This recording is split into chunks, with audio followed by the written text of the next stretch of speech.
Good morning, Carlos.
Good morning, everyone. Welcome to the teleconference for December 2nd, 2021. This is a hybrid meeting at both the Capitola Branch Library and also online via Zoom.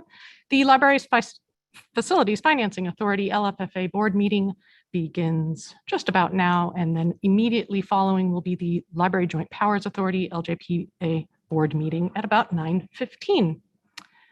Thank you so much. I'm going to hand everything over to Director Palacios. Meeting to order with roll call. Chair Palacios. Here. Vice Chair Goldstein. Here. Director Menard. Here. Director.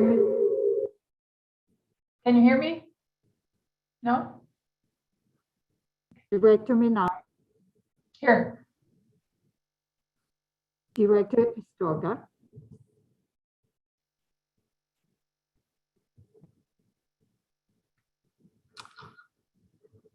Director Estorga.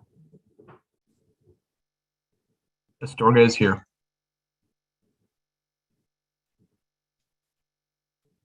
Okay, well, I'm very impressed by the hybrid meeting working so far. I know these things are really challenging.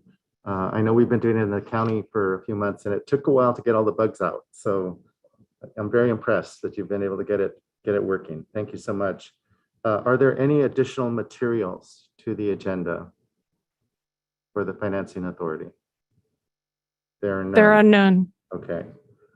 Okay, so we'll now open up the meeting to oral communications for items that are that are not on the agenda today. Are there any oral communications in the room?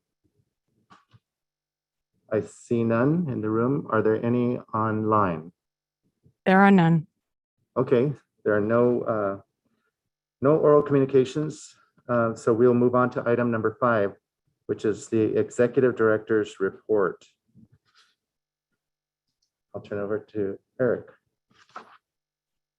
Thank you. I've submitted it, but I do want to offer the caveat that we are experiencing for every single project some supply delays. There isn't really too much change here, but we do expect that this is the latest information we have, but we're sensing that some of these may slip. And the first up would be Boulder Creek. The expectation is the end of January, but I'm thinking more and more that may be pushed out into February. Okay, great. Are there any questions for Interim Director Howard? I don't see any from the board. Any questions online for Director Howard? There are no questions. Okay, then we'll move on to item number 7. Well, where's number 6? Project updates and comments by board members. Do we have any project updates by board members? I guess I will just tell you that. So we'll move on. Item 7 is consent calendar. Are there any questions or comments from the board on the consent calendar? I don't see any. We'll go to public comment Is there any public comment in the room for the consent calendar? I don't see any. Is there any public comment online for the consent calendar? Director Palacios, there are no public comments. Okay. So I'll entertain a motion on the consent calendar. I'll move consent. Second, Okay, thank you. Motion by Board Member Goldstein, second by Board Member Menard. All in favor? I'll do this without a roll call. I'll just all in favor say aye. aye. Aye. Aye. Any opposed? There's no opposition to that. Okay, thank you. We'll move on to item number 8, general business. Item A is the annual meeting schedule. And I know, so is there a staff report on this?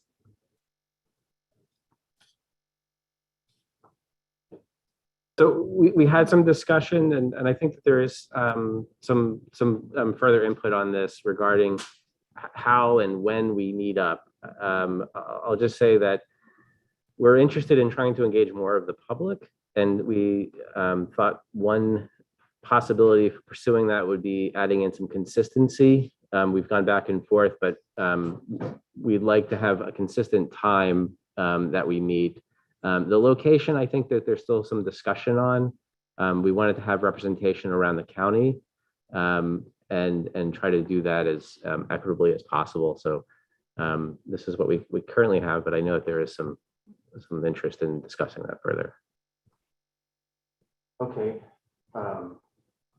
I know. Okay. We're getting a comment that we need to take a roll call. It's interesting. I like the attorneys because they all have different opinions. We have another board for the opinion whether we didn't need to have one, but that's good. Okay. So on this item, I know we had a comment from the county's point of view that we would love to have at least one meeting in the unincorporated area, and we were going to suggest Felton as one of the meeting sites. And so one alternative would be to rotate the branches after 2 meetings and change the location of the April and May meetings to Felton so that the unincorporated area is represented. So I don't know if other board members have any other comments, and then we can ask for staff to that reaction. I have a question. Direct Board Member Goldstein. So one question for staff, I think, is so this schedule basically puts us on a morning schedule, a 9 a.m. schedule. And I think maybe 5-6 years ago when we first took over as this board, we talked about that. And at that point, we received some public feedback. I think it was employee groups that we heard from that suggested that it would be easier for them to attend if we had some night meetings. I don't think we ever really ended up seeing significant participation in those night meetings. Have you received any feedback about not having a night meeting on our schedule? No. So no pros or cons from staff on that one, other than the staff who put this together, who felt that having something consistent could potentially draw more of the public in. Okay. Well, I think that the suggestion from Chair Palacios to have an unincorporated location in this calendar certainly makes sense. And I think that, doing two in a row in Capitola, and then maybe 2 in a row in Felton, 2 in a row in downtown, and then 2 in a row in Scotts Valley to close out the year seems appropriate to me. And by 2 in a row, I mean this meeting today in Capitola would count as 1. So it would just be 1 in this upcoming schedule. That sounds fine to me. Me as well.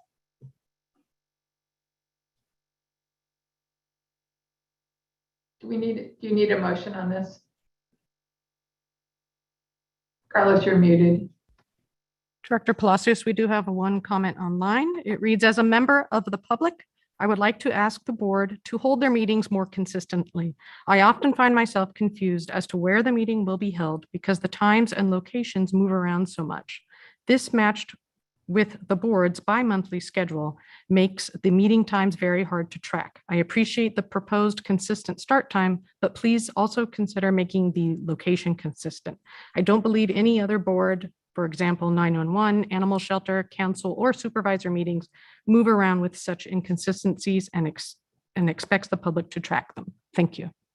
And that ends the comment.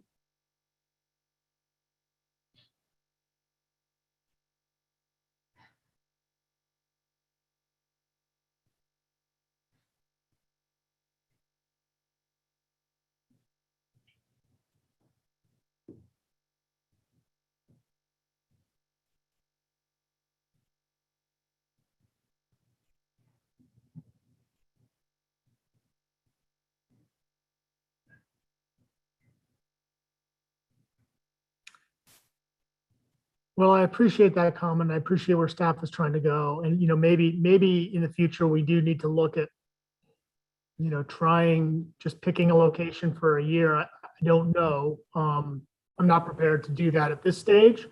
So I think I would be prepared to move forward a calendar that includes the first meeting for next year in Capitola, the April 7th and the May 5th meetings taking place in Felton.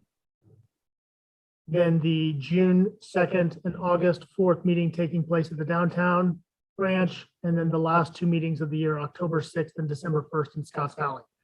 That's my motion. Okay, we have a motion from board member Goldstein. Astorga will And, second. remote members, you'll need to raise your hand to speak.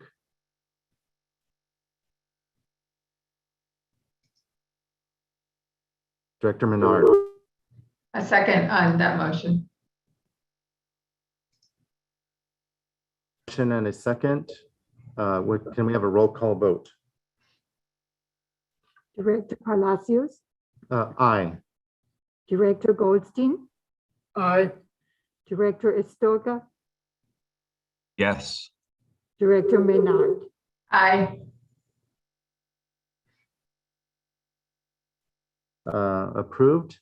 And it's just a learning process with the new branches, and I'm sure we'll revisit the item as we go along after next year. So we'll move on to item number B under general business, which is the local agency special tax and bond accountability report. The staff recommendation is to accept the attached NBS local agency special tax and bond accountability report for fiscal year ended June 30th, 2021. Staff report. I'm pausing. Can you hear me now? Excellent. Good morning, Edith Driscoll, your board's treasurer and controller. The item before you is an item we bring each year, and it's actually prepared by NBS, which is the company that your board, the vendor your board has a contract with to do the determination of how much, how the tax roll is built. And as part of the contract your board has with them, they provide this report each year. I believe it's a little bit duplicative of items I also prepare, but it's always better to cover all the bases than not enough. So as you read through here, that is the reason why the report is brought forward, is it is presented by your vendor. The first paragraph of attachment 1 gives a little bit of background discussing Senate Bill 165 that explains why it is accountability is important, and states the chief fiscal officer's requirements in terms of providing information to you. This report is an annual report. However, as you know, I actually provide this same information to you quarterly, or at the end of each quarter at your next board meeting, so that you are aware of your information as timely as possible. That's my presentation, if there's any questions. Okay, I'll take any questions from the board members.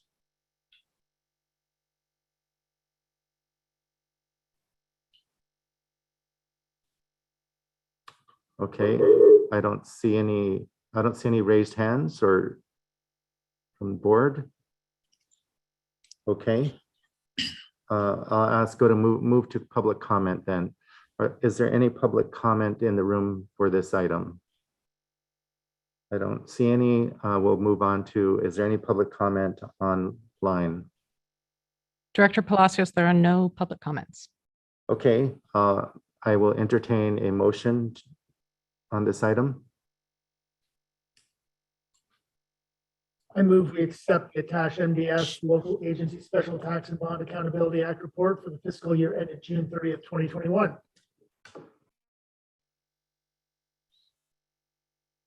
There's a motion. Is there a second? Second.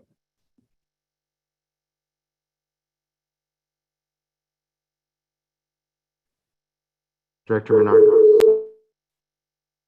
Second. Okay, we have a motion and second. Can we have a roll call vote? Director Palacios, Yes. Director Goldstein, Aye. Director Estorga, Yes. Director Menard. Aye. Okay, item is approved unanimously. Moving on to item number C, 2021 Community Facilities District Reports. The staff recommendation is to accept the annual Community Facilities District Reports for the fiscal year ended June 30th, 2021. Staff report.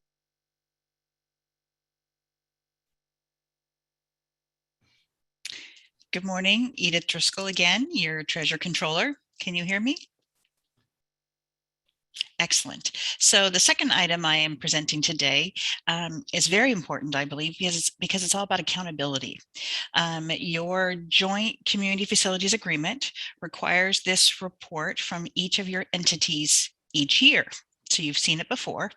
And the key that makes this report important is the way we allocate or distribute the funding to the four of you. For bond proceeds, when you have an expenditure that you want to get reimbursed for bond proceeds, you submit that and we provide those funds to you. So we know and we can report upon where those funds are being expended. This report also covers special taxes that you receive, and you receive those, each of you, and you safeguard them and spend them on these projects. However, this report is really the only way that your board has a way of looking at the timing on how everyone is doing in terms of how much special tax you have left to spend and how you're planning the use of those funds. And so as you scroll through this item, for example, attachment 1, it's the same format for everyone, but attachment 1 is the City of Santa Cruz, and they're allocating out the proceeds first from bonds and their 3 projects, and then also the proceeds from special taxes. And at this point, what they have allocated and how much they're holding on to in terms of total funds. And then of course, it's signed off by the city manager or the CAO of each entity. That ends my presentation. If there's any questions. Okay, thank you very much. Are there any questions from board members on this report?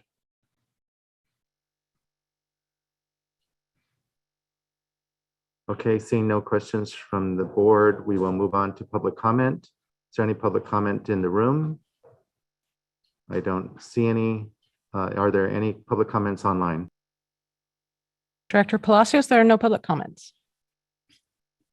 Okay, so we'll bring it back to the board and I'll entertain a motion on item C on the regular agenda.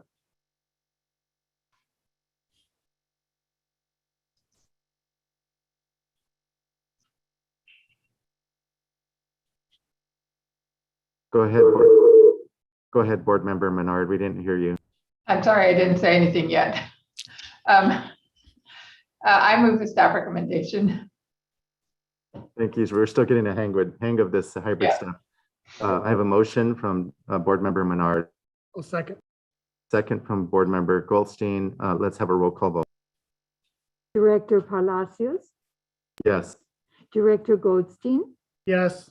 Director Estorga, Yes. Director Menard. Aye. Okay, thank you very much. And we will move on to item D. Item D is special tax bond quarterly financial reports as of September 30th, 2021. The staff recommendation is to accept and file the attached financial statements of the Community Facilities District number 2016-1 as of September 30th, 2021. Ask Ms. Driscoll to provide us with a staff report. Good morning. Thank you, Edith Driscoll, your Treasurer Controller, with this item. So as I mentioned earlier, the NBS report is a more broad report, and we have chosen to provide quarterly reports to each of to your board to reflect the expenditures and any outstanding amounts for the bonds. Your board, of course, has a fiduciary responsibility to make sure those funds are spent appropriately, and we want to give you timely information. So that's the nature of this. The attached schedules provide your board with a summary of the activities and balances of the funds that are being held in Bank of New York. And as I mentioned before, at the point that any of your entities want to get reimbursed for funds and draw down their funds, we prepare a claim and send that to Bank of New York. So those funds are being held outside of the county with a different trustee. And I always want to draw attention to the fact that bond funds need to be spent within 3 years. And if there's any funds in this report that have not been spent within 3 years, we've drawn attention to that in the last paragraph. That's the end of my report. If there's any questions. Okay, Board Member Goldstein. Thank you for the presentation, Edith. I'm a little bit curious. I mean, at this point, this is really, I think, mostly a. Oh, I'm sorry, I was looking at this incorrectly. I thought the City of Santa Cruz had $15 million in bonds from the 2020 proceeds. That's not the case. Never mind. I'll withdraw my question. Never mind. Thank you. Any other questions from board members on this report? Seeing no questions, any comments, public comments in the room? Let's see any public comments online. There are no public comments. Okay, no public comments, so we'll bring that back to the board for a motion. I move we accept and file the attached financial statements of the CFD number 16-1 as of September 30th, 2021.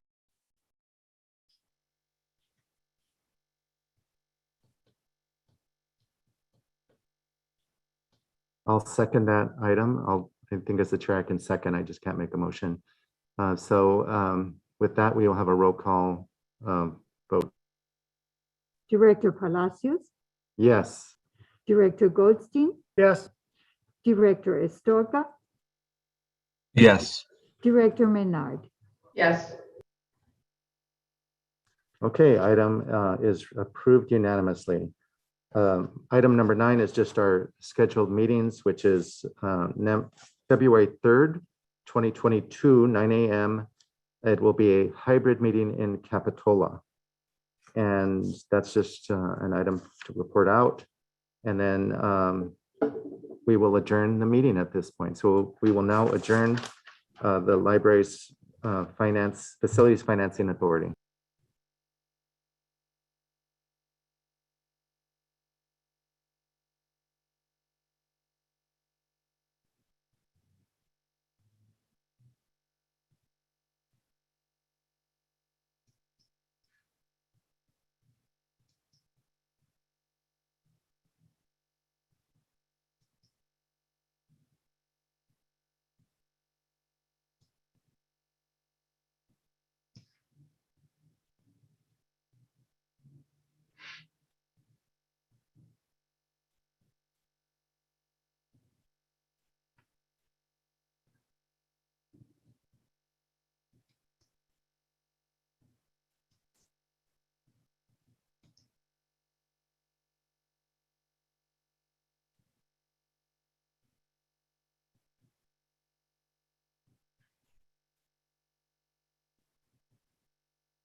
Powers Authority Board meeting to order. Can we have a roll call, please?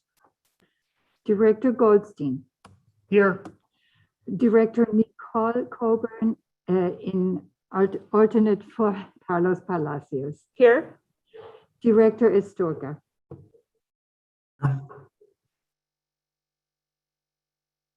believe that was an aye. okay, Director Menard. Here. Okay, you may notice that we have a different chair for this meeting. Unfortunately, Director Palacios had to leave, so I'm stepping in as chair for this board meeting. Do we have any additional materials other than the material that's on our desk here this morning? No, we do not. Okay, so those were additional staff reports that were distributed earlier this week, I understand. Okay. Well, those will be incorporated into the record. Any changes to today's agenda? No, there's not. Okay. So that brings us then to oral communication. Oral communication is a chance for the members of the public to address this board on any items that are not on today's agenda or are contained on the consent agenda. Do we have any oral communications in the room here this morning? Seeing none, do we have any oral communications for the board with our virtual participants? There are none. Okay, I will close oral communications and brings us to library director report. We have a report from our interim library director, Dr. Howard. Thank you. Yeah, I've submitted it in writing. Okay, so we will note that the library director report was submitted in writing. And that takes us then to the next item on today's agenda, which is a report by the Friends. Do we have a report today from our Friends?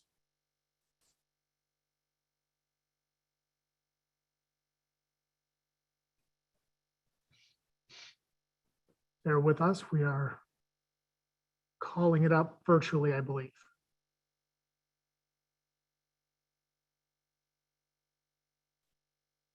Good morning, Director Goldstein, members of the board, Bruce Cotter, Executive Director of the Friends of the Library. Guys, can you hear me? Yes, we can. Great. Thank you for allowing me to present to you this morning. Our primary organizational objective this year continues to be the raising of $1 million to supplement the Measure S funds available for the Aptos, Branciforte, and Garfield Park branches. We continue to be amazed by the overall generosity of the Santa Cruz County community in supporting this Realizing the Promise campaign. At this point, I am pleased to report that we have slightly over $940,000 in hand, either in the form of actual gifts or signed pledges. We were confident that we will achieve the rest of our goal in January. We still have a few large opportunities that we're working on bringing into December, which will hopefully give us another 50 or 60,000 and just about take us there.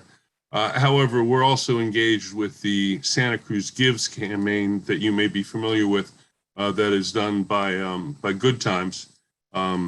We anticipate a substantial response from that.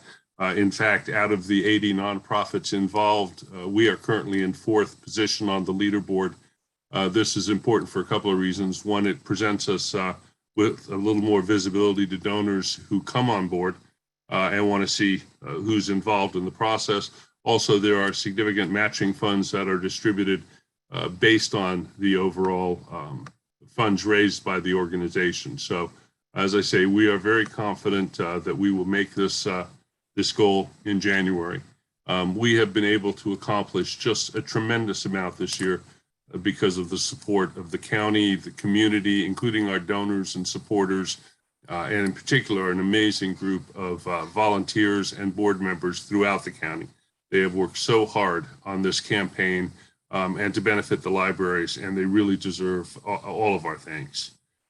We are currently starting to put our plans together for fundraising and advocacy for the downtown mixed-use library facility. Let me just take a moment to restate our absolute support for that facility. We will not really be finalizing anything, I think, until we have an opportunity to sit down with Yolande Wilburn, new director, whose arrival we eagerly anticipate. We are pleased to support the staffing plan that has been put together by library staff for the reopening of the rest of the system next year, at least of 5 branches. However, we do want to express our strong position and opinion that minimal staffing levels are not going to be enough for the long term for the library system. And as soon as practical, we believe we need to return to fuller staffing levels. When the pandemic abates and libraries begin to reopen, the demand for staff is going to hit fast and hard. If there's one thing we know for certain, the most important items in the library are not books, they are not videos, they are not CDs, they are the staff, both backroom and customer facing. And we really think we're going to need to start early in hiring and training people for that time, and we would support you thinking in those ways. And finally, we would just like to express our appreciation to Interim Director Eric Howard, who has done just a terrific job in moving the library forward in very trying times, and has been a real pleasure to work with these last few months. We were fortunate to have him, and we look forward to working with him and Ms. Wilburn in the coming year. That is the end of my report. Thank you very much. Thank you so much, Bruce. I really want to take a moment to just acknowledge all the great work that the Friends do. You guys continue to inspire and amaze me. The fundraising in Aptos is really remarkable. The level of volunteerism and support for our libraries is really a thing of pride for the board, for the staff, for our entire community. So thank you so much for everything that you do. Thank you, Jamie. I'll pass those comments on to my group. Are there any questions for the Friends from any of the board members?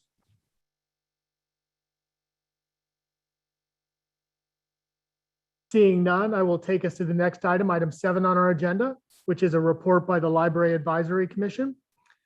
We have a report this morning. Good morning, board members. I'll be sharing a few updates from the commission in our most recent meeting, which took place on November 15th at the stunning and new La Selva Beach branch. Commissioners provided updates on their involvement in a variety of library-related forums and focus groups. Just a couple of details on those. We had commissioners involved in the downtown revisioning seminar involving the library mixed-use project, and commissioners expressed a lot of feedback around the fact that that was a really great model for public engagement and feedback. And there was a desire to see this approach utilized in present strategic planning efforts being undertaken by library leadership, especially given the energy the community has been showing on a variety of library issues. The library director recruitment was another area where we had commissioner involvement. So several commissioners participated in focus groups with library director candidates and expressed confidence in the process and the caliber of those candidates under consideration. We're excited to see that this is advanced to selection and appointment of Yolande Wilburn, and echo the appreciative comments by our Friends Executive Director regarding the leadership that Interim Director Howard has provided. It's exciting to think about what a newly appointed director and Assistant Director Howard will be able to accomplish. We look forward to supporting them in any way that we can. Commissioners also received a presentation from Laura Whaley on the library's staffing model and foreseen challenges. And I just wanted to give you a quick summary of where some of the commissioner feedback centered in that presentation. It was very clear to commissioners that the service update and analysis that has been undertaken provides a really nice logical roadmap to navigate efforts to staff library branches moving forward. Commissioners also appreciated that while we have 10 branches in the library system, really to provide equitable services to the community, the system really should be considered 11 branches, with the 11th branch representing the library's outreach efforts. In addition, the commissioners felt the designations that were laid out made sense and shared a great deal of enthusiasm around the inclusion of a 7-day-week service in the minimum service level for that regional designation. I understand that you all will be receiving similar information today, so just keep that in mind. Building on that, commissioners also expressed strong support for the necessary added staffing to meet minimum staffing service levels at all designations, In fact, there was a fair amount of discussion among commissioners about moving above minimum to a standard service level, and the commission actually encouraged staff to agendize staffing for a future meeting so that the LAC could better understand different service levels. For example, the difference between minimum versus standard or something above standard, so that we could take that information, engage community members, and provide a recommendation back to the JPA. So with that, I will conclude my report, and I'm happy to answer any questions. Do we have any questions for Ms. Bass this morning?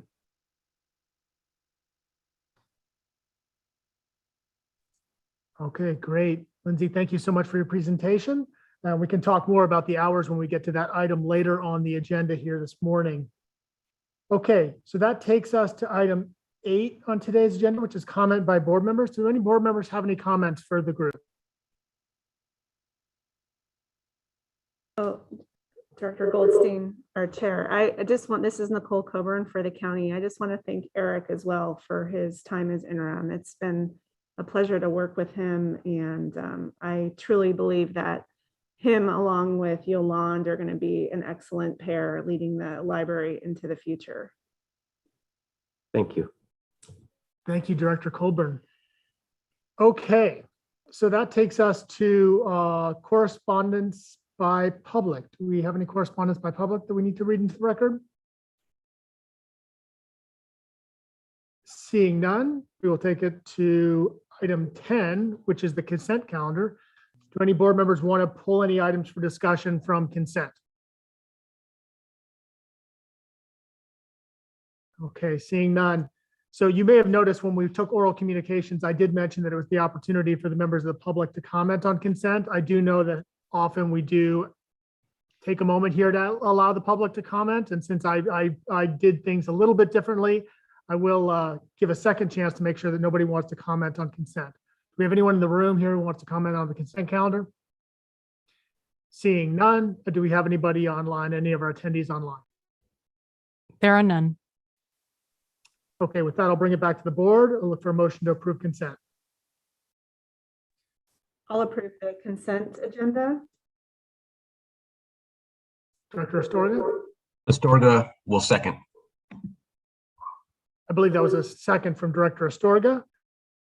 Can we have a roll call vote, please? Director Goldstein, Aye. Director Coburn, Aye. Director Astorga, Yes. okay, and Director Menard. Aye. The motion carries unanimously.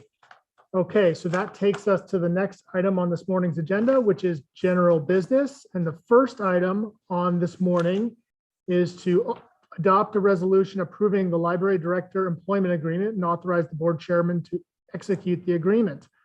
As required by state law, there's a little bit I'm going to read here. But before I get into that, I do want to also take a moment to thank our interim director, Howard, who stepped in this summer and fall and helped us out. Working with you has been wonderful. I'm looking forward to continue working with you in the future. And then I also want to take a moment to acknowledge the City of Santa Cruz for their help with the recruitment. It was a great recruitment process, and I think we ended up with a really terrific candidate who's going to, the new director, who's going to really help lead this library in wonderful directions moving forward.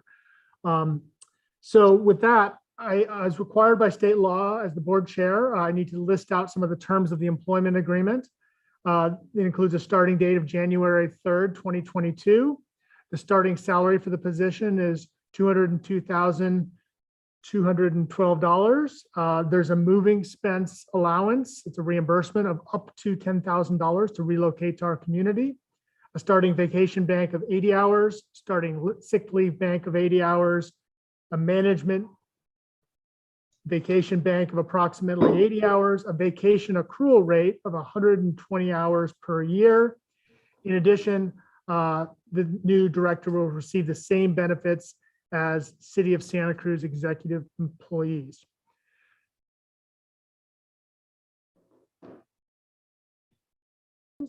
On the proposed contract in front of us? I don't have any questions, but I'm excited for the new director, and this is, it's going to be wonderful to have her come and start in January, working alongside the rest of the library system staff, and just looking forward to it. Great, thank you, Nicole. Any of our remote directors have any questions or comments? Director Menard.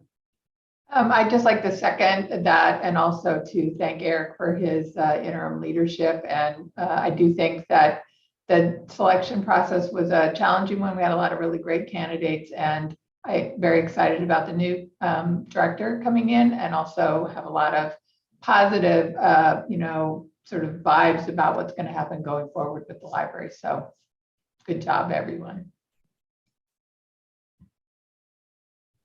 Yeah, I know I've already mentioned it. I do also want to acknowledge all the support we got in the recruitment process. I did mention the City of Santa Cruz and their HR support, but we also had members of the community who helped us interview candidates for the position. We also had finalists come and talk to library staff, and we got feedback from a lot of library staff. So I want to just thank everybody for this process. I really think it was a great, transparent process that had a lot wide range participation, and thank everybody for their help. So I think I do need to go to the public comment. Does anyone from the public want to provide us with any comments here? Nobody in the room? Anybody online? There are no public comments. Okay, seeing no public comments on this item, I will bring it back to the board for a roll call vote. Can we have a roll call, please? Do we actually have a motion? Goldstein, Aye. Director Coburn, Aye. Director Astorga, Yes. Director Menard. Aye. Director Menard, we didn't get an audio there. Oh, I'm sorry. Aye. No? Great, thank you. Okay, so that motion carries unanimously, and starting in the new year, we will have a new library director on board. Okay, so that takes us to our next item on the agenda, which is to adopt an annual meeting schedule for 2022. Everyone will recall that we just adopted a schedule for our LFFA.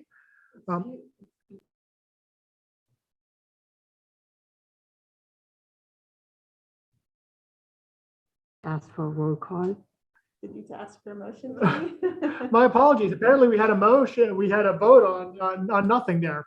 So let's do that again. Let's really quickly look for a motion to approve the resolution authorizing the library director agreement. My apologies, folks.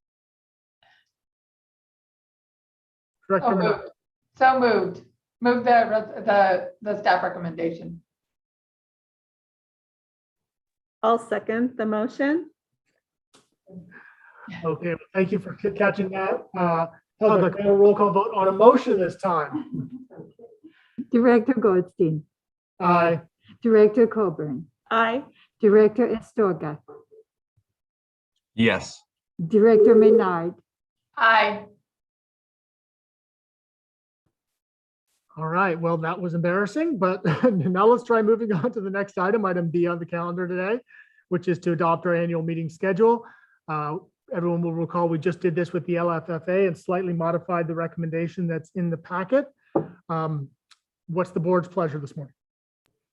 I would make a motion to do the same schedule as we just talked about with the LFFA, in that we would have the first meeting of the year in Capitola, followed by 2 meetings in Felton, and then rotating to downtown for 2 meetings, and finishing up with Scotts Valley for the final 2 meetings of the calendar year.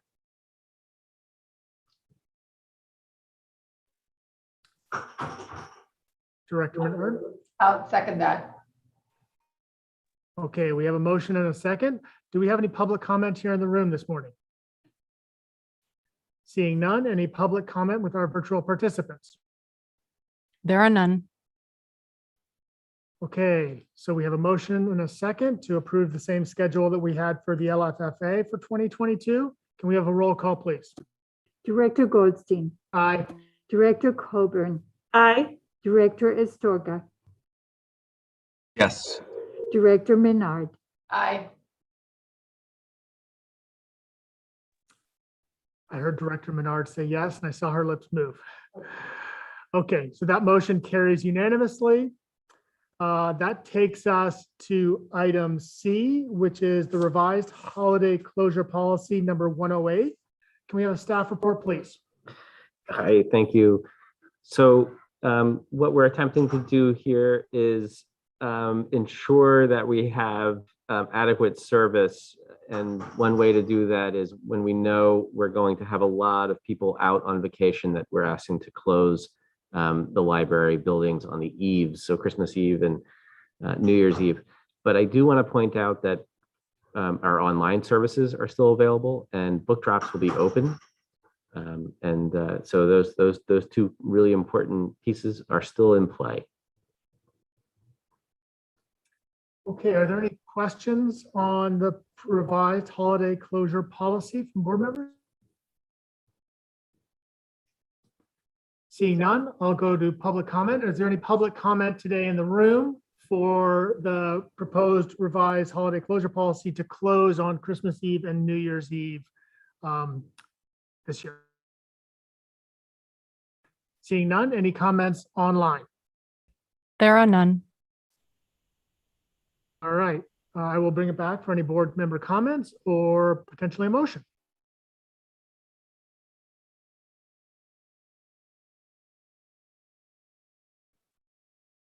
I can move the recommended action of staff.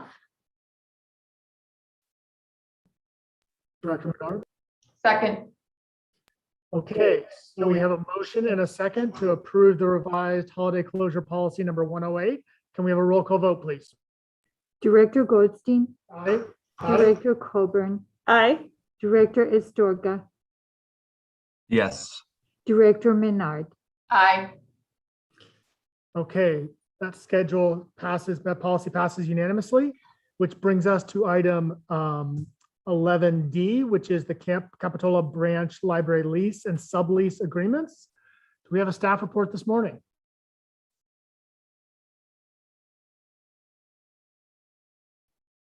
We do. Bear with us for a moment. We are setting up for an in-person staff report here.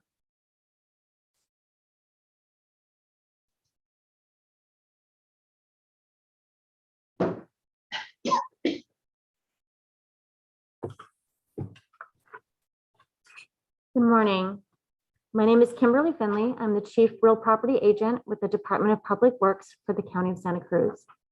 I appear before you today to recommend approval of the sublease agreement between the County of Santa Cruz and the Santa Cruz Public Libraries for the city-owned Capitola Library facility at 2005 Wharf Road in Capitola.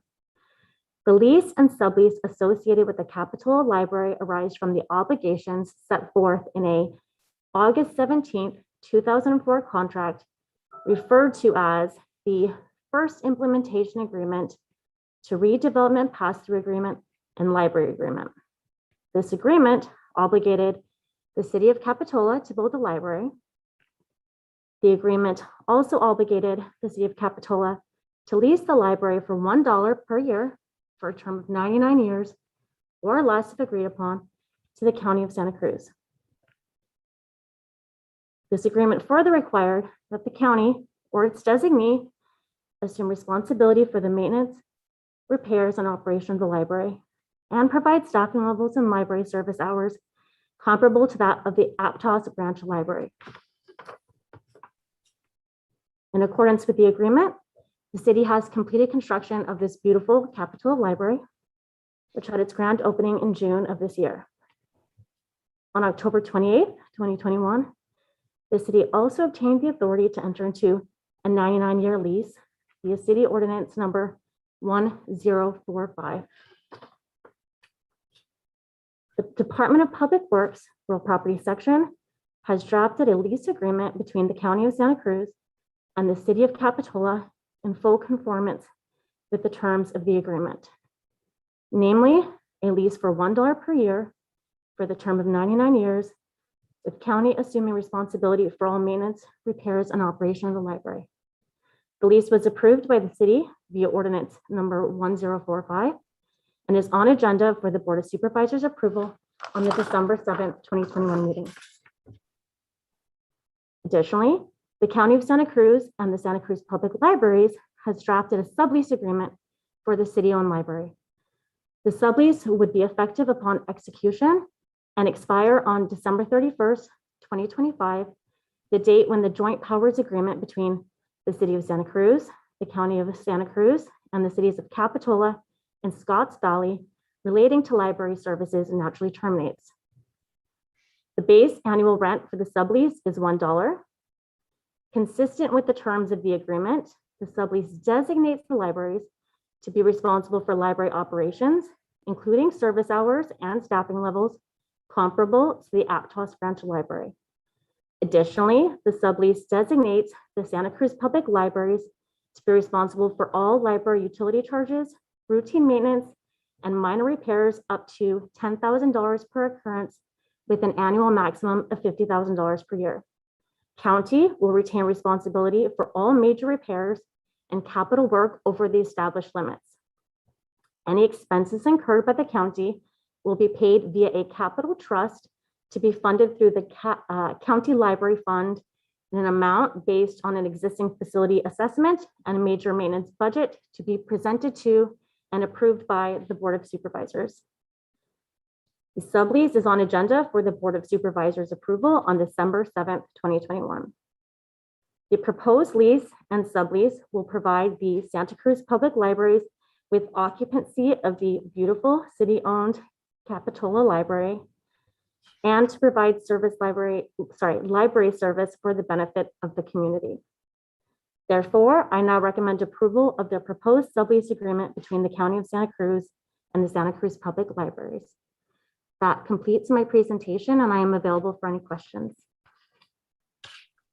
Thank you so much for that presentation. I love the choice in adjectives to use to describe Capitola Branch. I completely agree. It's a beautiful building. Do we have any questions for Ms. Finley this morning? Seeing none, I will go to public comment. Do we have any public comment on this item from anyone in the room? Seeing none, any public comment from any of our virtual attendees? There are none. Okay, I'll bring it back to the board. And I just want to take a moment to really thank everybody. This has been, as hard as it may be to believe this, the project that we've been working on, I think for about a year, maybe even more. So there's been a lot of work behind the scenes and getting the lease together, the two leases, all of the different parties having to review and develop it. Kimberly and her team have been really wonderful to work with. So I want to thank everybody for the great work and working through all the little nuances of this thing. And at the same time, I think it's terrific to hand over the reins from the city of Capitola to this building officially to the libraries to run a library, because that's obviously what this building was built to be. So I'll bring it back to the board for any other comments and a potential motion. This is Director Coburn. I just want to thank Kimberly and her team as well. And note that the maintenance plan that has been worked on for the Capitola branch, I think will serve as a really good model as we go forward with all of the branches in terms of trying to come up with a 30-year plan for maintenance, which I don't think we've ever done as a library system in terms of planning for the future. So I'm hoping, and we sat down with Eric, I think it's something we can really use to replicate on all of our branches going forward and have a really logical plan for setting aside funds for maintenance. So we'll be bringing forward that plan to the board, and we can bring it forward to the library as well so that everyone can take a look at that. But with that, I would entertain a motion to approve the staff recommendation. Okay, so there's a motion to approve the lease agreement as recommended by staff. Is there a second? Director Menard? Second. Okay, so we have a motion and a second. We do have a motion and a second. Can we have a roll call then? Director Goldstein, Aye. Director Coburn, Aye. Director Astorga, Yes. Director Menard. Aye. Okay, that motion carries unanimously, and we have a lease, at least on this end, all ready to go for the Board of Supervisors authorization coming up next month. That takes next week. Wow, you're right. We are already in December. Okay, so that takes us to the next item on our agenda this morning, which is salary savings for collection spending, item E. We have a staff presentation, please. Yes. So we find ourselves in a good situation and in a bad situation in some ways here. The good situation is that we have a fair amount of salary savings. The bad situation is that we had our IT manager resign in August, and then the interim manager has also just recently resigned. And it's going to create some hurdles for us as we open up the 5 libraries that we will be opening up in 2022. I want to thank Ken Morgan, who is the IT director for the City of Santa Cruz, who I've met with and gone over our needs. And he's provided us with this estimate for going for some outside help to assist us with the project management of building out these libraries so that they have the IT infrastructure that everyone is expecting. And so we will still have considerable savings in our salaries line item in the budget. And so we're asking this amount to be moved over so that we can get some consultants and help us with those 5 libraries. This is really intended to get us through 6 months. And then the hope is that by then we will have a new IT manager, and we have other vacancies in that division as well that we hope to fill out.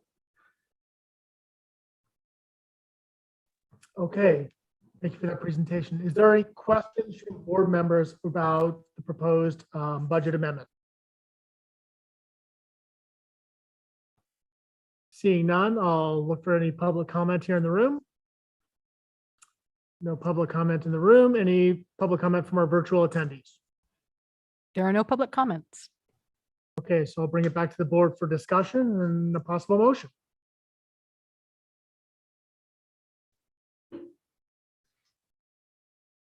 Director Menard? Move the staff recommendation.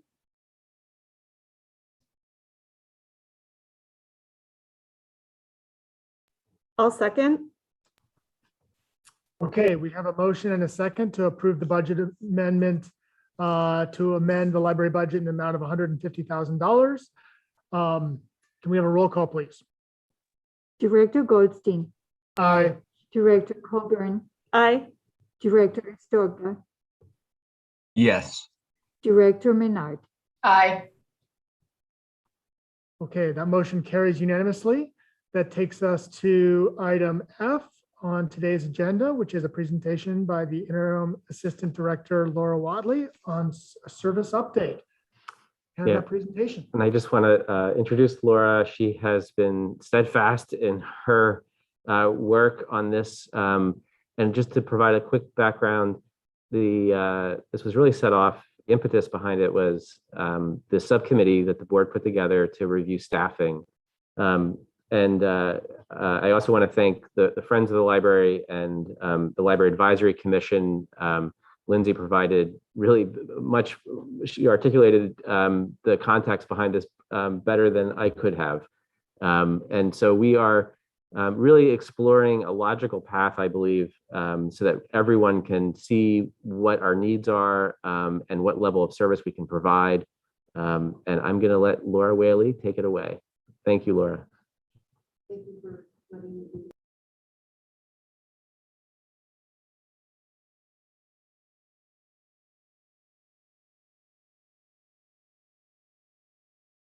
Is fair and equitable services throughout the county while still retaining the unique needs of each community that we serve.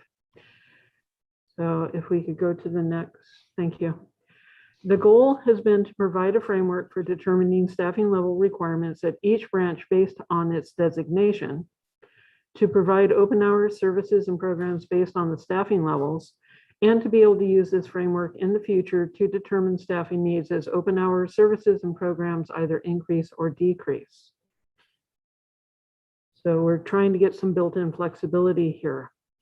Our underlying, well, basically the backbone is our library assistant 2, 3, and 4s, those positions really determine the open hours. Currently, for 2022, 23, I have broken down the circulation staff at each location, acknowledging that currently we only have 4 buildings open, but we will be opening 5 more before July of 2022. So as you can see, Aptos has, this is based on FTE, which is full-time employment numbers. It's not by unique individuals. And the goal is to try to provide level staffing based on designation across the board for all the branches, acknowledging that in some locations we may, by the physical space, need additional staff as we work through. That's primarily downtown, which in any iteration going forward and currently is a 2-story structure, which calls for a different staffing model than we would have at other locations. Can we go to the next, Sarah? Thank you. Pre-pandemic, starting in 2017, when hours were increased throughout the system, we found that we were relying on temporary staff simply to be able to open the buildings, to cover our legal requirements to our staff for their breaks, for their vacations, for their sick leave. At 5 of our locations, 5, which were our smallest branches, we were operating at a negative staffing level of regular staff people, which meant if we had anyone out and we were not able to get coverage from a temporary employee who can choose where they work and when they work, the branches were consistently in danger of closing. We really want to move away from that. It's a system that calls for constant recruiting, constant training, constant calling of people trying to keep the branches staffed. So the goal of this particular proposal is to have regular staff as our primary core, using a smaller group of temporary staff to be able to cover those sick leaves, vacations, and time when people have to go for trainings or meetings. Our challenges are balancing the open hours and services and programs with adherence to our MOU agreements, which is with our staff, with the unions, as well as agreements that we have with jurisdictions, and in providing a safe work environment. There is, for all of our full-time employees, a 2-day off in a row requirement that plays into effect when we're open more than 5 days a week. And we want to be open more than 5 days a week. We need to be able to cover those vacations, cover those 6 days.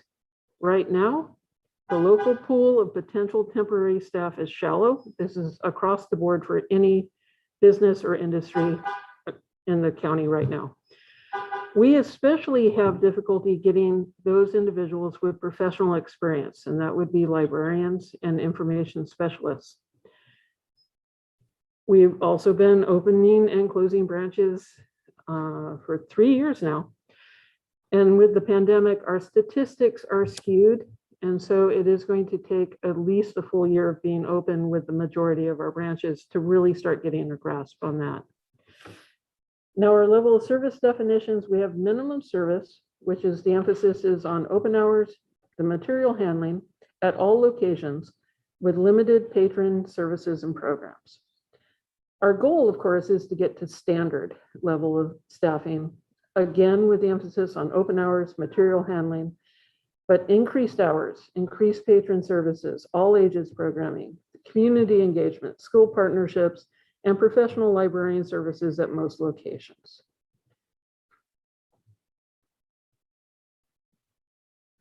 Now, the designations, they're dependent on geographic location, the direct service population, that's the folks that live in the immediate area, the facilities and amenities available at the branch, the circulation and visitation statistics as well. Now, this designation can be fluid, and our terms that we're looking at using is neighborhood, community, and regional.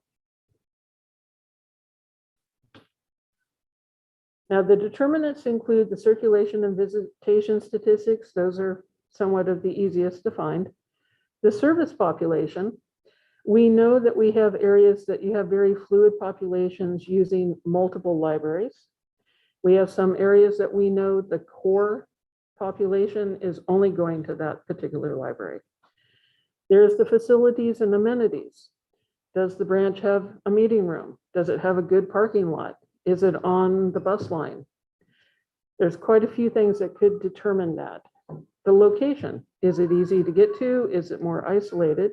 And then there are the contractual issues that we will have with the various jurisdictions regarding open hours and days of the week that we're open. Now, if we just look at circulation, and I did have to go back to the last year that we were fully open with all 10 facilities, and that was fiscal year 17-18.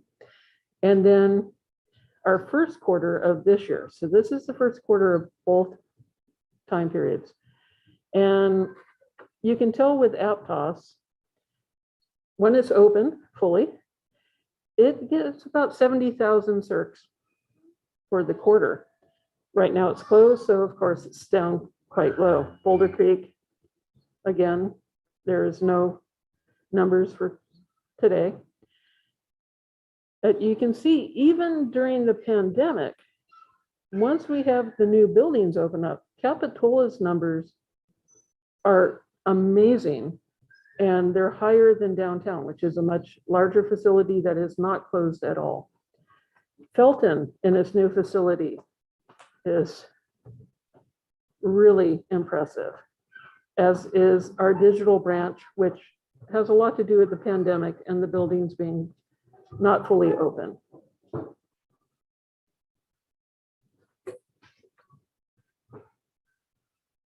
So if we can go on to, thank you, Sarah.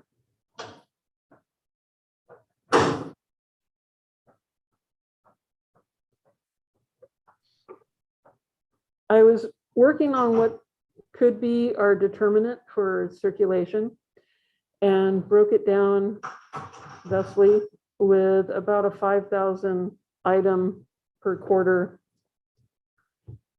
buffer. And this is looking, the neighborhoods circulate up to 20,000. The community branches would circulate up to 45,000, and the regional would be 50,000 and above. Then the additional determinants, the facilities, the contractual issues. As of today, well, next week with the County Board of Supervisors, it does look like all of this will be in agreement for Capitola. And we are going to be coming up with MOUs for the other jurisdictions as well. So we'll see what that brings. Now, the patron home branch, this is where an individual would receive their either their first library card or where they re-register when is every 4 years. We just want to update that you're still at the same address. We have the contact information.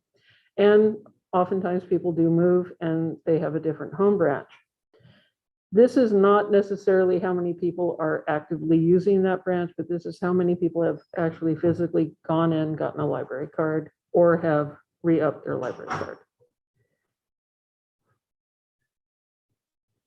Now for the designations, the neighborhood branches would consist of Boulder Creek, Garfield Park, and La Selva Beach.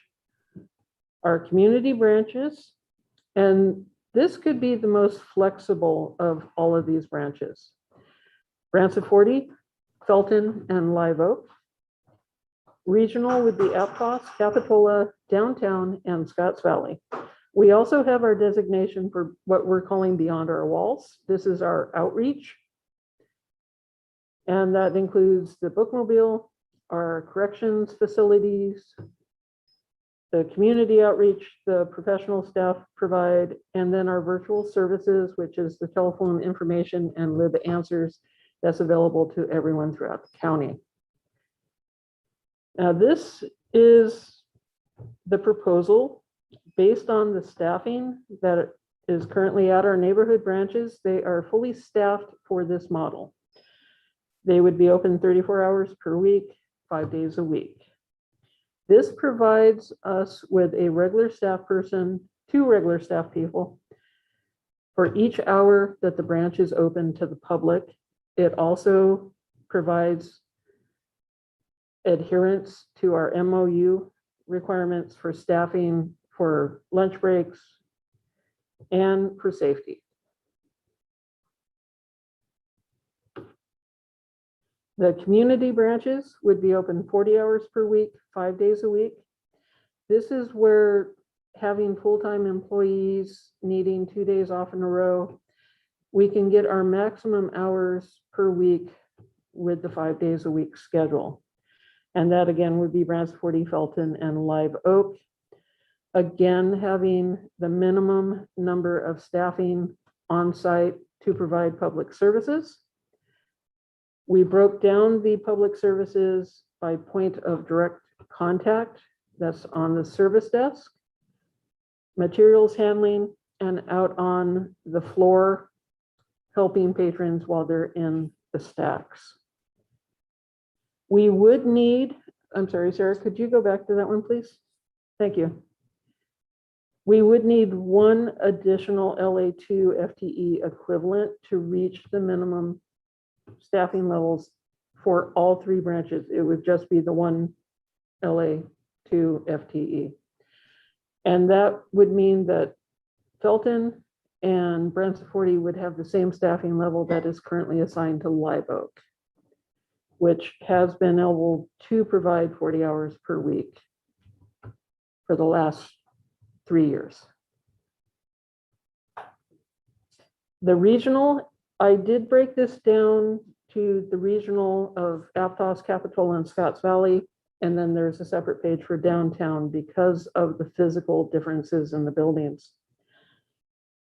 These branches, we were looking at 50 hours per week, open 7 days a week. They require as a minimum staffing level to fully staff the direct public service points of contact, 5 regular staff per open hour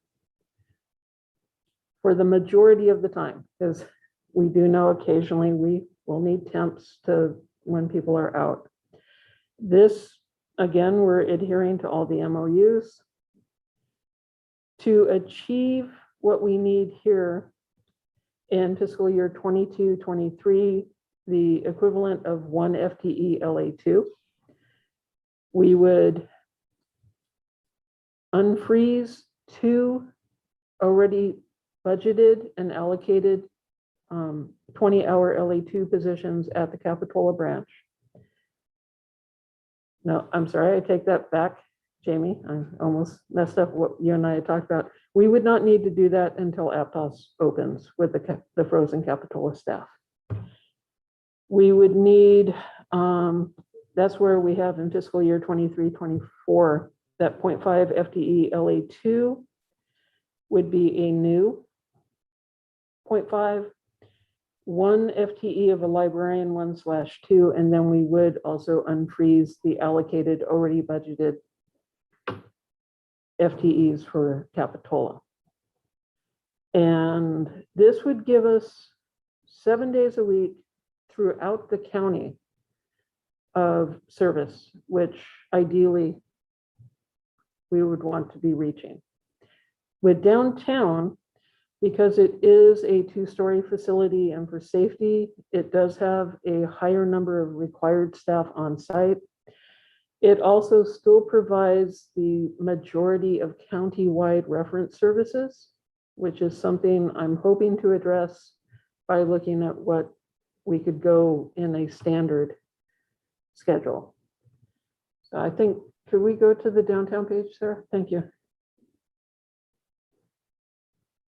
Oh, there it is. And again, Downtown would be 50 hours per week, open 7 days a week. So we would have 4 facilities throughout the county. And it does require 8 on site as a minimum per open hour, the majority of open hours. And here's our breakdown of the personnel needs. I believe it's, yes, this is the correct numbers.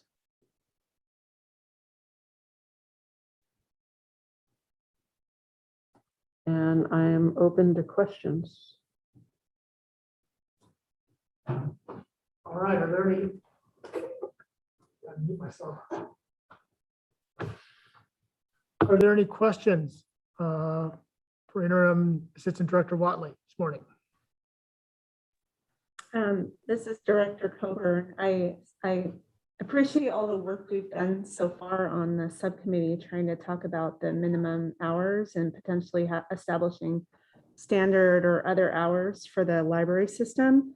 I did have a question about where these minimums are in relationship to where we have been. I mean, I wanted to establish these minimums in my mind, having looked at some historical information, look like they are greater hours than we have done historically in the past. So for both I think for all 3 tiers, neighborhood, community, and regional, it seems like they're above and beyond what we may have looked at in prior to the pandemic and even before that. So I just wanted to first ask you just how far we've come.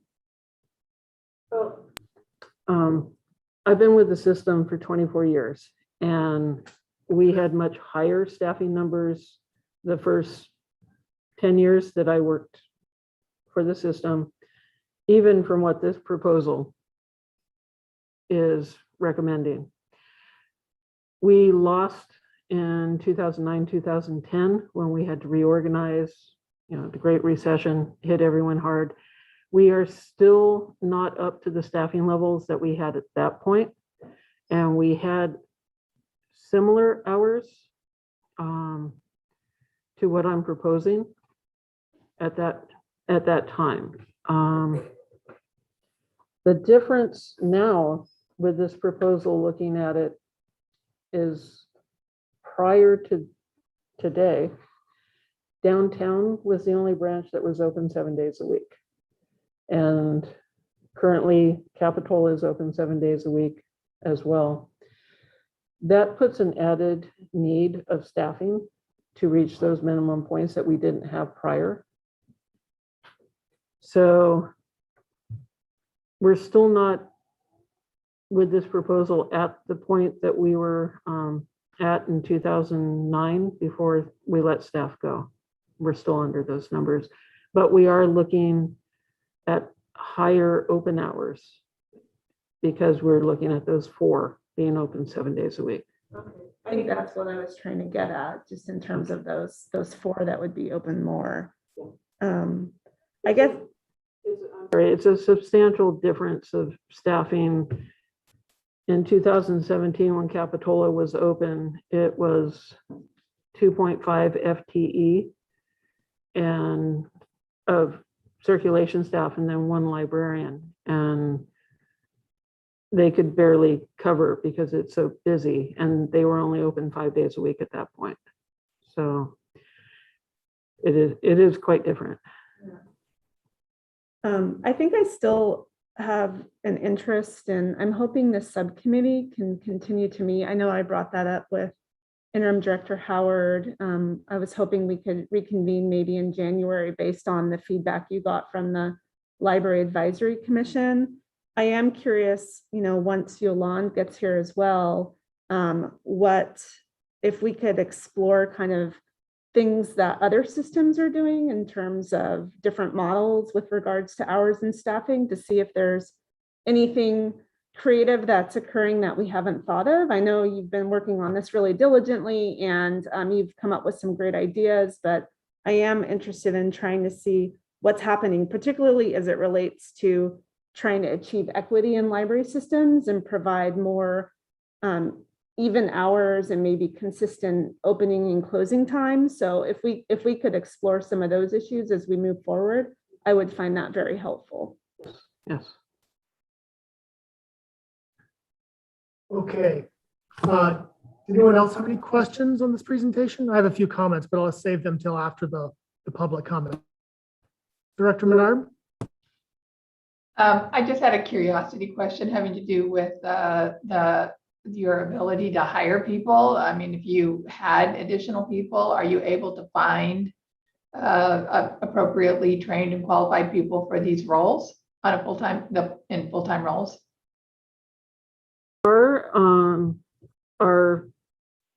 The biggest slowdown right now is the HR department. City of Santa Cruz is overwhelmed with every department looking to hire.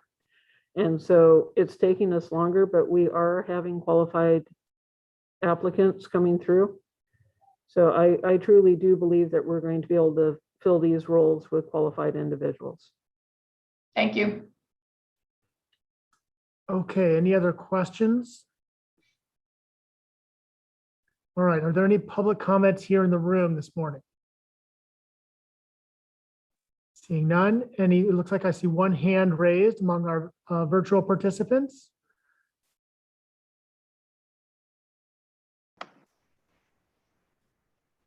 Valerie Murphy, go ahead. Hi, this is Valerie Murphy. I'm the steward for the OE3 Mid-Management Union, and I'm a librarian at the downtown branch. And I would just like to say that the unions have had a chance to look over this staffing model, and we do support it. We're hoping that there's going to be enough staff, but with 4 branches open 7 days a week, that's always a bit of a challenge. So we do support the staffing model, but we would like to revisit it about 6 months in just to make sure that everything is being covered adequately. Okay, thank you for that feedback. Any other virtual attendees want to provide public comment this morning? There are none. Okay, seeing none, I'll close public comment and bring back. Does any board members have any comments? Okay, I have let's go to Director Menard before I make my comments. Thanks. I just wanted to say that I support the idea that Nicole laid out about, having the new librarian come on board and being able to sort of brief her on this and engage her in that process of, before finalizing, I think is a really good idea. Okay. So my comments, first off, I also support Director Coburn's suggestion. I think that makes a lot of sense. I also want to, I think something that Nicole mentioned, and I think actually might be really helpful to look at in this process, is to sort of track the open hours for the system over time. I actually was going through some of my old files here recently, and I saw some of the open hour proposals back from the dark days. I think it was like 13, 14. And I mean, it was grim, what we were talking about in terms of total open hours for the system. I think we were like, a lot of the branches were open 30 hours a week or something. So I think that might be good context for everyone to have. I don't know what the right metric, if you just say, oh, total open hours for the system and kind of show that over time. Because I think when we talk about this minimum staffing level, it's actually at an open hours that's significantly ahead of where we've been overall in the last 12, 13 years. I'm not as familiar with what it was like before 08, 09. So I think that would be a helpful thing for us to look at and just to kind of keep that in context. I also want to pivot back to something that the report that we got from our LAC, where they were talking about looking at this again and providing more feedback. And I think one of the key things that I would really look for from the LAC to do, I think everybody on this board would like to have every library open 24 hours a day, right? If we could afford it. But the question really comes to is, where is our next dollar going to go? Because resources are obviously limited.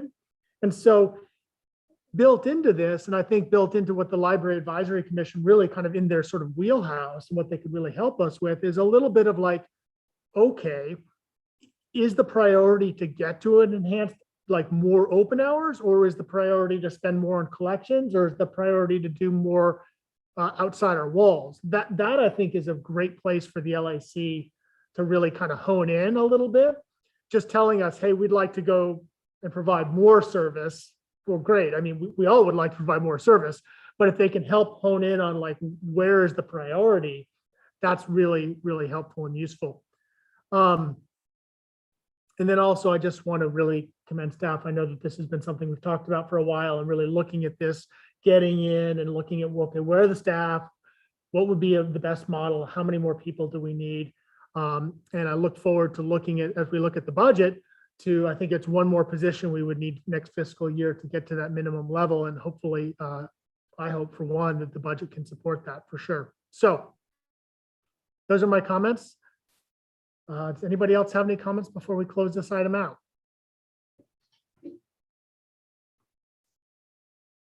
Director Menard. Thanks. My only comment is I'd like to thank this group for the work they've done at the subcommittee. I think that it's really important to, take this kind of step back and appreciate everybody's efforts. I think this is, it seems like it has a good foundation. It's a lot of thought put into it. So I'd just like to acknowledge that. Thank you, Rosemary. Okay. There's no action needed on this item. So I believe, unless there's anything else for the good of the order, that takes us to item 12, which is our scheduled upcoming meetings. Our next upcoming meeting is 9 a.m. on February 3rd. It'll be back here at Capitola, I assume in a hybrid format. And with that, our meeting is adjourned. Oh, I'm sorry. I see Director Astorga before adjournment. Thank you, Mr. Chair. I just wanted to update the board and the community with the City of Scotts Valley, the City Council ratifying a new contract for our permanent city manager position. With our next library board meeting on February 3rd, the new city manager for Scotts Valley should be in attendance there. So this potentially could be my last meeting. So I appreciate everyone's help here. Our new city manager's name is Molly Legault. Her first name is spelled M-A-L-I, and she comes to us most recently from the county of Nevada. So she's going to be a great asset to the team. And then we'll fill in back in the role for the library board as well. So just wanted to announce that to the group. Great, thank you. And Director Menard. I have a similar announcement. Matt Huffaker is the City of Santa Cruz's new city manager. Will be starting on the 3rd of January, and I will be going back to the water department. So you won't see me again, but you will see Matt again. Matt, next meeting. Well, thank you both for stepping in and helping out the library board. Your participation has been really valuable. So thank you all, and we look forward to a changed board coming up here in the new year. So everybody, happy holidays, stay safe. Thank you very much, and have a good day. Thank you. Thank you.